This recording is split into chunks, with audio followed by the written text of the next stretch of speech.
And yo, to the yun. Dito tayo ay yung sa labas, no? Pasok tayo sa loob. From labas to loob. Ito na. Ito yung isang model nila ng spaceship. Hindi ko lang talaga sure kung spaceship yung nabasa ko.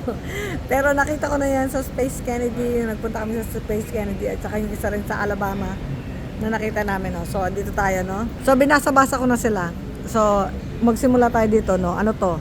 Ito yung pag nag-launch ka ng astronaut, nawawala ako sa yung minsan yung ano ko, pag nag-launch ka ng astronaut sa labas ng space, ito yung pinaka ano niya, hot para paglabas niya diyan siya. Yan yung mag-e-eject sa planet Earth. Nagbabasa doon, may pabayaan siya. Sabi doon, goal of the space become reality. Ano yung goal? Diyan nagsimula sa bike na yan. Ano yung bike na yan? Nabasa ko kanina. Yan yung sumurrender yung mga scientists ng Germany, tapos naging joint force sa American. Ano yung silbi nun? Nabasa ko kanina dito. Ito yung pinag-anuhan nila, pinag-aralan nila. Joint force sila, hindi to yung isa. Ito yun, yung V2 engine. Ano yung V2 engine? Ayan siya yung V2 engine. Ito siya. Ito yung engine na ginamit para sa paggawa ng rocket missile. Ayan, yan yun. So, malaki yung kahalagahan ng bike na yun. Kasi kung hindi sumurrender yung mga scientists ng mga German, hindi magjo-join force yung mga matatalino. Nag-join force sila. Sabi nga, two heads are better than one. Kaya nabuo nila yung, ano na yan, yung rocket na yan, no? Kasi yun yung time na merong digmaan, yung World War II. Kaya sulat to, from missile to the moon rockets. Ayan yun. Yung sumurrender na yung mga yung scientist ng German. Ito na siya. So, ito yung isa sa mga pinaggagawa nila noong mga panahon na yon, no? Bago ito lumaki ng ganito kalaki, siyempre nagsimula sa maliit. Meet the Rocket Team, o, diba? Yun sila mga Meet the Rocket Team. Ito muna tayo magsimula sa maliliit, no? Ito siya, no? Yung Saturn 1, ayun siya, nakasulat. Saturn 1, sa naging 2, tapos ito na yung 5J2, nakasulat, ayan, no? 5J2, ito na siya yung engine na yan. So, natural, lahat naman ng rocket nagsimula sa maliit. Kaya nakalagay dyan, simula. 8 Redstone, 1 Jupiter 10. So, yan yung nakalagay dun sa isang rocket ship na yun. Sabay, dito na siya.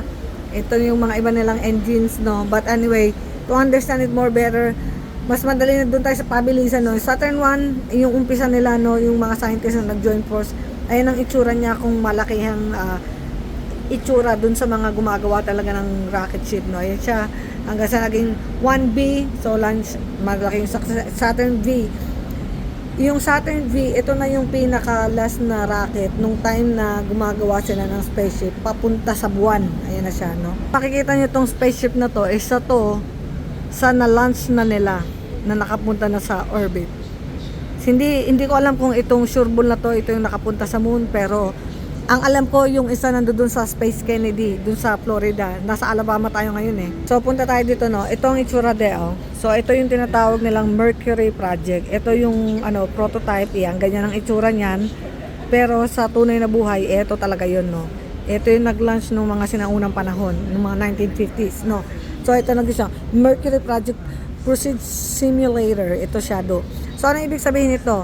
Ito yung kinakabit sa spaceship, no? Para sa orbit ng Earth. So, mahirap pero paliwanag kung walang diagrams, but anyway, ito yung dyan mo nilalagay yung tao, yung astronaut, para pag nandun man siya sa orbit, tas bago babalik siya sa planet Earth, makabalik siya ng safe. Tsaka ito yung una nilang muna to, yung practice, ayan, no? Launch Research Center, long flight. So ito yung practice nila muna, no, bago talagang na-create yung talagang pumunta sa moon. Pero nakita ko na yung talagang ganitong capsule, yung Mercury capsule na nakarating sa moon. I think nandoon sa Space Kennedy, wala siguro dito. So ito na yung mga ginamit ng mga astronauts, no, para mabuhay sila, no.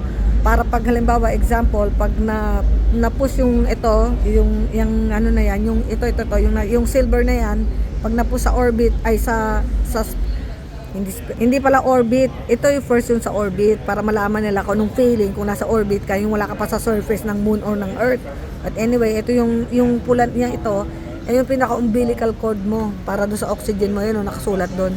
Kung ano yung hangin mo or whatsoever. So, siyempre sa space, walang hangin. So, ito na siya, no, yung Project Gemini. Ano to? Ito yung pangalawang project na naging testing nila. Ayan siya, yun yung suot ng mga astronaut. Una si Mercury, sunod si Gemini, no? Yung unang testing nila si Mercury, sumunod ito. Oy, yes, buhay yung astronaut. O, di ba? Pwede na, yun ang sabi nila. Then, punta tayo dito, no? Yun yung mga pagkakasunod-sunod bago sila nakarating sa buwan. O, ito na tayo. Ito na si Gemini Mission Simulator. Ang sabi dyan, ito yung pinaka-driver ng spaceship, no? So, yung una nilang testing dyan, dito, nung una sa orbit muna ng Earth, kumbaga ito yung pinaka-driver, testing nila, tinitignan nila kung magkakaroon sila ng ano yung magiging problema nila pag lapag nila dun pa lang sa paglapag or pagbaba sa buwan, no? Kasi nga, ito nga yung race to the moon, nung time, ito yung history nung nag-uunahan yung Russia at saka yung Amerika sa race sa moon, ito siya.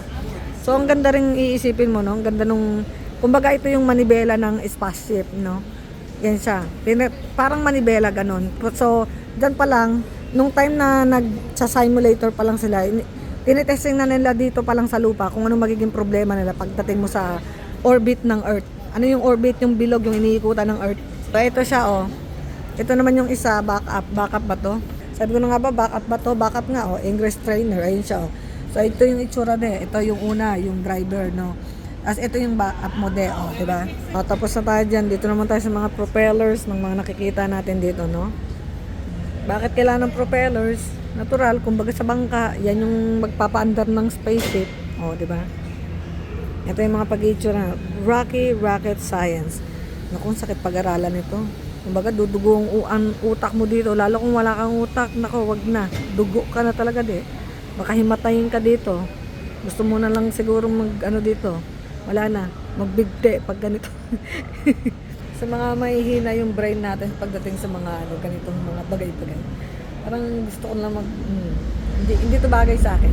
Pero like I said, masarap talaga siyang pag-aralan, no? Ako gusto ko to kaso nga lang siguro syonda na kasi ako kaya nawalan na ako ng gana, pero gusto ko talaga to dati. So binasa ko anong ibig sabihin nito. So sabi nila dito sa engine na to, siyempre pag maglaland sa moon, kailangan unti-unti ang pagbaba. Siyempre yung rocket na train siya yung pag-angat sa planet na mabilisan, di ba? Katulad nito. Siyempre, special to, kailangan mabilisan ang angat. So, siyempre, pagbaba, natural, dapat dahan-dahan. Ito yung nagpapadahan-dahan sa pagbaba sa planet or sa surface, kung saan mang surface niya gustong bumaba. Surface ng Mars. Pero ito yung sinasabi na surface ng Moon. O, di ba? Galing. Ito naman, high performing high flyer, di ba? Panangala. Ano ba ibig sabihin nito? So, ito, ang sabi niya dito, ito yung magla-launch ng mga sari-sari. Kung ayun, pagbaba, ito, yung pag-angat pala, no? Ayun, para makapag-launch ka ng mga ganitets. Ayan. Magpipicture-picture sa space, mga ganun. So, I can launch like 5 daw, sabi. Bawa, mga 5 kakaibang mga bagay na pag-aaral sa outer space. Ewan ko ba? Ba't natin kailangan pag-aralan yung outer space? Dito lang sa Earth, ang daming problema. Pinoblema pa na yun sa labas ng planet. Ano na naman to? The V2 and its offspring. Yung V2, ano ibig sabihin ng V2? Yung kanina sinabi ko, di ba? Doon nagsimula. Hanggang sa nanganak. Ayan, hanggang sa nakarandayan ng buwan. Yung mga product, grabe, no? Ito yung isa dun sa mga bilog na nakalagay dito sa spaceship na to. Yun, yung doon. Yung parang yung tambutso ng ng propellers. Kasi yung para pag-angat ng sa pag-angat ng spaceship. Ito. So, ayan yung isa sa makikita mo doon. Ito yung detail, yung isa-isa yung mga tornilyo na dyan, yung mga ganyan, no? Siyempre, ang galing nila sa pag-aaral ng ganito, no? Yung mga kanu talaga, no? Kumbaga, masyado sila ma-explore. Talagang wala rin sila magagawa sa mundo, no? Talagang, siyempre, ibig sabihin, ito yung nagagawa talaga pag masyado ka matalino, no? Gusto mo i-travel pati Mars. Ito na, yung isa nilang rocket din, ito yung time na ito yung makikita mo pag nag-launch ng ng spaceship sa moon. Mga ganyan, no? Yan, isa lang to sa parang testing. Ayun, di ba? Para ma-test mo kung ano yung nila-launch nila doon, mga ganyan. Ayun, di ba? Para ma-feel mo kung ano yung napipil pag sa ilalim ka nung pag nasa ilalim ka nung puwet, no? Dito, sa ilalim ng puwet niyan ng spaceship. Di ba? Ang galing, no? Gusto ko sana sumali dun, Gusto ko sana sumali para ma-feel ko kung ano yung feeling pag nasa ilalim. Malamang sunog ka na, nakita mo sana si Satanas. Malamang. Yung nakikita mo sa mga science movie, ayan siya, de, oh. Saturn B.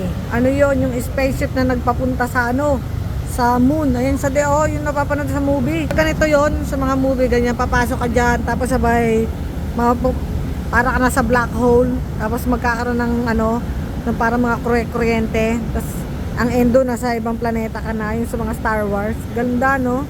Saturn's brain, di ba ganito yon? Siguro dito nagsushooting, no? Ang ganda, oh. So ito yung connection ng first rocket doon, ito yung sa second, dito sa spaceship na to, dito na tayo sa pinaka-ejection, ito na yun sa do.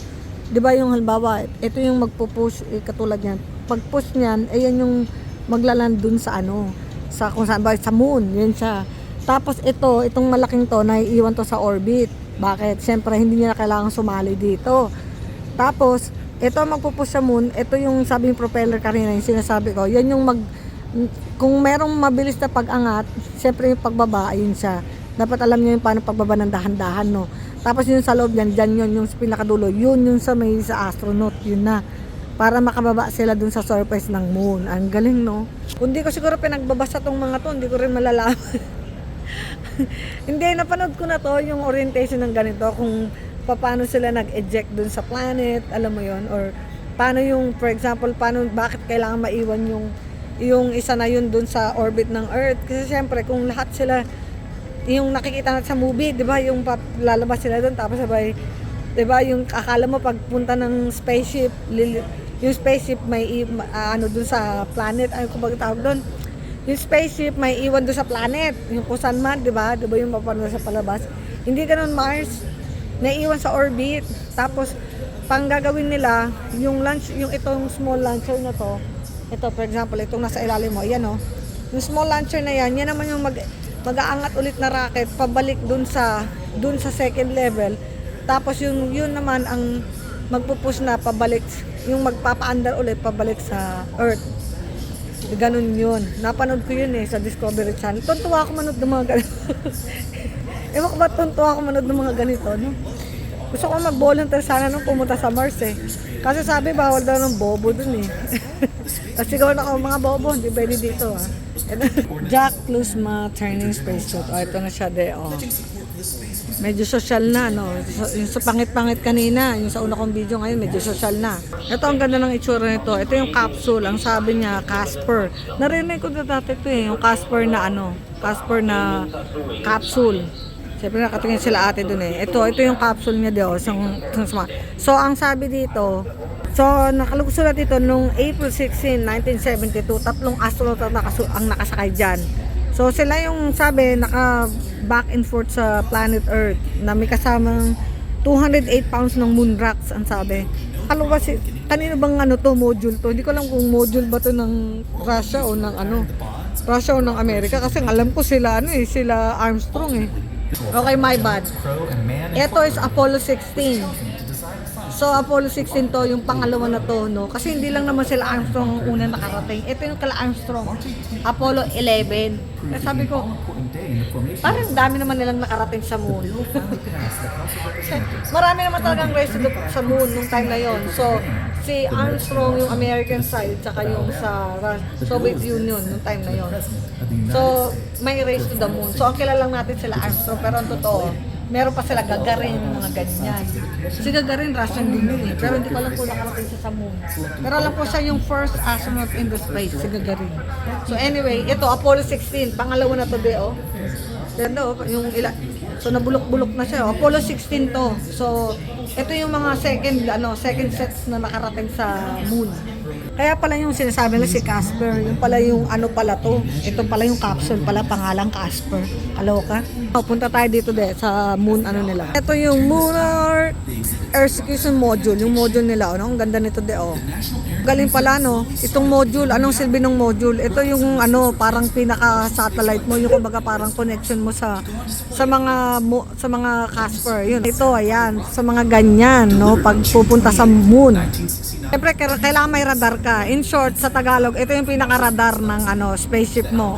Saan maglaland, ganyan. Siya yung unang nilalapag sa moon. Ayan, yan yung unang nilalagay sa outer space para magkaroon ka ng radar, ganyan. Siyempre yung ano mo, yung rocket mo, yung spaceship mo, natural, hindi man basta-basta maglaland yan ng ano doon. Siyempre, kinakalculate din paano maglaland doon. May mga kasabi ako nagsasalita doon sa likod ko eh. Ayoko na siyang pakinggan, no? Kasi kung ikaw naman ay Tagalog, mas pakikinggan mo yung Tagalog, natural. Babasahin mo lahat yan, no? Wala akong panahon magbasa masyado. Nakalimutan ko na to, 2000 guys. Nung bata ko, pinag-aaralan ko ng bongga. Ngayon nakalimutan ko na. Siyempre, pag nasa outer space ka, natural wala kang timbang. Kasi wala namang gravity doon. So, dyan yung timbangan na yan, dyan mo titimbang yung sarili mo. Kung ano magiging way mo pag nasa buwan ka, no? Ayan, mag-way tayo dyan para malaman natin ang timbang ko sa lupa. Siyempre, sa lupa ako ngayon. Sa lupa, ang timbang ko, 119 pounds. Tignan natin yung timbang ko pag nasa buwan na ako. Nakasulat dito, may bigat ka sa Earth, sa Mars, at saka sa Moon. Okay, titimbangin natin sarili natin ano yung weight ko. Okay. So, 110, 420, 18. Okay, I got you. Pause. So, ito na no. Ito yung bigat natin. Nasa Mars ka, nasa Moon. So, syempre ayun, tama. Sabi sa'yo, honey, 118 nga ako. Yun. See? So, ito 15. Ay, hindi. Nasa 113, ano ka lang. Anyway, sa kilograms, ito nasa 450 kilograms ka. Pag sa nasa Mars ka, planet Mars, ang timbang ko nasa 18 lang. 18 kilograms ka lang. Pero pag nasa Moon ka, napakagaan ko lang. Nasa 7 kilograms lang ako. Kasi ang timbangan dito, pounds, hindi kilograms. So, i-convert ko pa. Pinag-isipan ko pa yan. Siyempre, pinost ko muna to, no? Para malaman ko. Pinag-isipan ko pa natural. So, mahaba-haba rin itong mga istorya natin dito, no? So, anyway, ako natutuwa sa sarili ko. Misa tumitingin ako dito, pero yung pala dapat talaga titingin. Misa tutuwa talaga ako sa sarili ko pag naalala ko itong mga ganong bagay. Kasi nung mga bata ka, pag binigyan ako ng books tungkol sa mga planets and shit like that, talagang tuntua talaga ako. Ewan ko ba. So yeah, masarap i-inspired yung mga bata sa mga ganong bagay kasi this is beyond math. Hindi lang to 1 plus 1, 2 plus 2. Nako. Alam mo, pag lahat ng letters ng alphabet, isasali mo dito pag nag-aral ka ng ng mga ganitong bagay. So, yeah, I say, para sa akin masaya, ewan ko lang sa inyo. So, yun lang ang para sa akin. Okay, bye-bye na tayo din. Ito yung mga kasaysayan kung paano nakarating ang tao sa buwan.